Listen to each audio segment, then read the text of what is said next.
উপহার তুলে দিচ্ছেন মাননীয় অধ্যক্ষ স্যার, মাননীয় উপদেষ্টা স্যার হাতে। চমৎকার এক ভালোবাসার বিনিময়ে আমরা দেখতে পাচ্ছি দুজন বরেণ্য মানুষের মাঝে আমরা দেখতে পেলাম উপহার বিনিময়ের মাধ্যমে। আমরা আন্তরিক ধন্যবাদ জ্ঞাপন করছি, ধন্যবাদ উপস্থিত করছি। শুরু হচ্ছে পুরস্কার বিতরণ। আমি আজকে ঘোষণা কার্যক্রম থেকে এখানে বিদায় গ্রহণ করছি। আসছেন রেখা আপা, দেশিয়া আপা এবং নাজমুল হোসেন স্যার।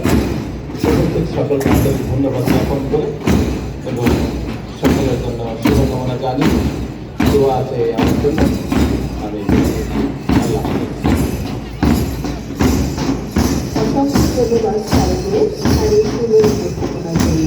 সম্মানিত সচিব, আমার খুব পরিচিত সেই বহু প্রতিষ্ঠিত পুরস্কার তৈরি করেন।